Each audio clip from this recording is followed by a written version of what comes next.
చంద్రబాబు నాయుడు గారి వల్ల ప్రజలకు జరిగిన నష్టం. నేరుడు సంవత్సరం చంద్రబాబు నాయుడు గారు ఇస్తాను అని చెప్పిన ఏ హామీని నెరవేర్చకపోవడం వల్ల ప్రతి కుటుంబానికి ప్రతి ఇంటికి జరిగిన నష్టం ఎంత? ఈ సంవత్సరం తాను అవే పథకాలు మళ్ళీ ఇవ్వని కారణంగా మళ్ళీ ఈ సంవత్సరం జరగబోతా ఉన్న నష్టం ఎంత? రెండవది, మన ప్రభుత్వం కొనసాగి ఉండింటే ప్రజలకు అన్ని పథకాలు అందుతూ ఉన్న పరిస్థితుల మధ్య ఆ పథకాలన్నీ రద్దయిపోయిన పరిస్థితులు. ఒకవైపున ప్రజలకు అందుతూ ఉన్న పథకాలన్నీ రద్దు, మరోవైపున చంద్రబాబు చేస్తూ ఉన్న మోసాలన్నీ మోసాలుగా మిగిలిపోయినందువలన ప్రజలకు జరిగిన నష్టం.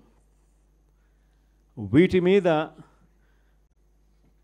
ప్రజలను మరింతగా కూడా చైతన్యవంతులను చేస్తూ, ఎందుకంటే చంద్రబాబు నాయుడు ఈ మధ్య అంటా ఉన్నాడు, అసలు ఇంతవరకు తన మేనిఫెస్టోలో చెప్పిన ఏ విషయం మీద కూడా ఏ హామీని కూడా రిబ్బన్ కూడా కట్ చేయకుండా నేను అన్నీ చేసేసాను, ఇంకా ఎవరైనా ప్రశ్నిస్తే మీ నేలకు మందం అని చెప్పి ఏకంగా బెదిరిస్తూ ఉన్నాడు. అసలు ఏమి చేసినావు స్వామి నువ్వు? ఇంతవరకు చేసింది ఏమీ లేదు, అప్పుడే అన్నీ చేసేసినానని చెప్తా ఉన్నావు. పైగా నేను ఎవడన్నా ప్రశ్నిస్తే నీ నేలకు మందం అని చెప్పి నువ్వు మళ్ళీ బెదిరిస్తూ ఉండవు నువ్వు అని చంద్రబాబు నాయుడు గారిని గట్టిగా నిలదీసే కార్యక్రమంలో భాగంగా చంద్రబాబు నాయుడు గారి మేనిఫెస్టోను మళ్ళీ ఒకసారి రీకాల్ చేస్తూ అంటే ఒక కొత్త ప్రోగ్రాం ఈరోజు లాంచ్ చేస్తూ ఉన్నాం.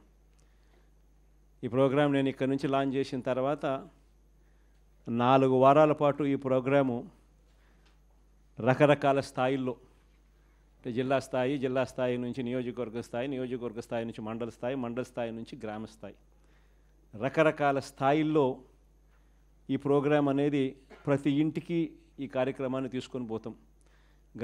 గ్రామ స్థాయిలో రచ్చబండ కార్యక్రమాలు ఏర్పాటు చేసి రచ్చబండ కార్యక్రమంలో ఇవన్నీ కూడా సుదీర్ఘంగా డిస్కషన్ చేస్తూ చివరికి ప్రతి ఇంటికి కూడా ఈ కార్యక్రమాలన్నీ ప్రతి ఇంటికి కూడా చంద్రబాబు నాయుడు గారు చేస్తూ ఉన్న మోసాలకు సంబంధించిన చెప్పిన హామీలకు సంబంధించిన వివరాలను ప్రతి ఇంటికి ప్రతి గ్రామానికి ప్రతి రచ్చబండ ద్వారా ప్రతి ఇంటికి కూడా తీసుకొని పోయే కార్యక్రమం చేస్తూ ఉన్నాం.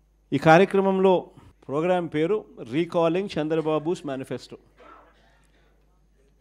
ఇంగ్లీష్లో, తెలుగులో బాబు మేనిఫెస్టోను గుర్తుకు తెస్తూ అనే కార్యక్రమానికి స్టార్ట్ చేస్తూ ఉన్నాం.